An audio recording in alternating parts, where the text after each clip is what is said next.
Hello, my beautiful friends. The 5 dangers of fake positivity. I'm making this video in reaction to one of my friends who reacted to one of my Instagram story I made, where I took a picture when I was lying on the couch in my place, and I was writing that life is amazing. And she reacted to me. She just told me, like, come on, this is so fake. It's like, this is way too much positivity. It sounds too fake. And that made the idea of making that video. Say, all right, okay, first of all, fake compared to what? Compared to what? So the sense of boredom and normalcy, or even maybe negativity that most people live their life through. I mean, don't you think that those states as well were fake somehow? Like, look at small children, for example. Like, the reason why we find small children so cute is because they can't be bored. They live in the present moment, here and now. They may be sad, and then they may cry, and then 30 seconds after, they're super happy. Like, the sense of life is boring, and there is a sense of normalcy. It's something that you had to learn. This is as much fake as you may think positivity can be, because it's just a mental perspective. And actually, the sense of normalcy, of you shouldn't be too happy, the sense of normalcy for me just means that you're asleep. And I'm going to talk about that specifically in the very end of that video. So I wanted to react about that and say, all right, first, what are the 5 dangers of so-called fake positivity? First of all, people will judge you, as she did. Like, it was so out of her perspective to be happy for just being here and simple stuff that she thought that it wasn't authentic. It was actually for me. It was like I was deeply expressing my gratitude, and I really felt it, and I wanted to share that. But first, it's true that I had to fake it till you make it. Like, many years ago, I come from a long story of depression and obesity and suicidal thoughts, and living in a toxic family, raising in a Christian cult, and full of guilt, and yeah, damn. So yeah, I had to. Those things were fake as well. Like, I had to pick up on my family and on my culture, and then I had to overcome them by being fake as well, and faking it till I make it. Like, faking a smile, looking for the very small things that would make me feel happy. And people will judge you. That's the first consequence of that. Like, especially if they're not used to that, they will judge you, because how dare you? How dare you being different? That the common sense of normalcy and gloomy depression of this society, life is bad and boring. How dare you be different? So yeah, people will judge you. Think about it. So if you want to walk the path of happiness and living with an open heart, people will judge you. So get over it. It's fine. The second consequence of fake positivity is that actually it will train your mental self-defense. That was the question she asked me, right? All right, okay, you can be happy and whatnot, but why do you feel the need to share it? Why do you need the feel to express it? It's almost like she felt a little bit aggressed, I guess, by this positivity. And so my reply is simple. It's like, all my life, I used to express dissatisfaction. I used to express my irritation, my frustration. I mean, I'm French. We are well-known complainers, you know. And it's like the basic nature of our culture to complain when something goes wrong. Like, you complain, you moan, and blah, blah, blah. And so I've been raised like that. And that was part of my nature, so-called nurture mostly. So it's an active self-defense for me to express positivity, to express gratitude for the simple stuff, because it retrained my mind. It helps me stay above this ocean of gloomy negativity where I'm swimming through every day, like people complaining and whatnot. I need to stay ahead of that. So I need to double my effort and to expressing my gratitude and my appreciation. This is mental self-defense, active self-defense. So yeah, that would be the consequence number two. It's like it's going to train your brain actually to be different. And then the first consequence, being judged, you won't even give a fuck eventually. Consequence number three, you may inspire someone.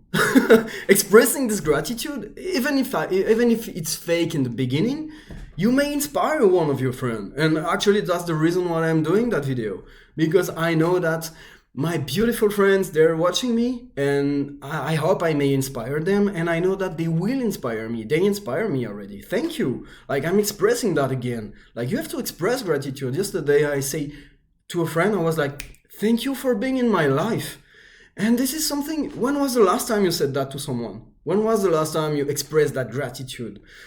And you know what? Some people may freak out. Don't give a shit. Like, be yourself. Express gratitude for the simplest, beautiful miracles in your life.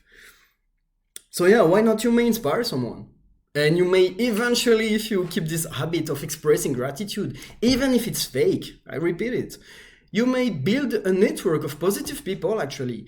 And even if it's fake in the beginning, at the end it's going to be real, authentic. You're going to feel it. It's going to improve your life. So why not do it? Consequence number four. So fake it till you make it. You will feel it. You will feel good. You will feel positive. Eventually it will become part of who you are naturally. I'm so happy now that this is my state now. And if you taste that sense of happiness, you want to keep that way. It's addictive. So eventually, and this is what most people would think that would be the main danger of negativity, of positivity, is to be blinded about the possible negative outcomes. But if you truly live happily, you want to keep that way. So hopefully you're going to use that thing here, you're going to use that brain, and you will say, all right, what can I do to stay that way? Or even better, what can I do to improve that state? And then you will gather knowledge, and you will take habits, actions. You will do what the Stoic call the premeditatio malorum. It's like prepare for the worst. Like prepare for the worst, but expect the best. So of course things can go wrong. Of course, I mean, nature is fucking metal. Anything can happen. But then when you know what can happen and when you plan for it, you can set and forget, and live in this state of happiness. It's like, I'm taking care of my life. I know what to do to take care of my health. I know what to do to take care of my business. I know what to do to take care of my place. So this feeling of happiness will stay. It's not about forgetting and completely put negativity aside. It's being more awake, more aware, and then consciously choose a higher state of joyful living. So that will be the consequence number 4 of fake happiness. It will be addictive, and you will want to stay that way, and hopefully you will improve your life. Consequence number 5, and that's what I wanted to talk about, this sense of being asleep in this sense of normalcy, is like, eventually you will understand that if you express gratitude and appreciation for the so-called small thing, wow, you will remember how beautiful is this miracle of being alive. Just being alive. Like, we tend to forget that. Just consider the fact that you're listening to me right now. You have this sense of hearing. You maybe watch me right now, maybe even in colors. In the sense that I'm able to talk. We have this tool. It's telepathy. I can broadcast my thoughts to you right now and across space and time. Like, maybe you watched that video 6 months after I recorded. It's a fucking miracle. Wow. And we tend to take so much things for granted that we forget how beautiful, how lucky we are. I mean, I have access to running water. I turn my tap and I have fresh running water.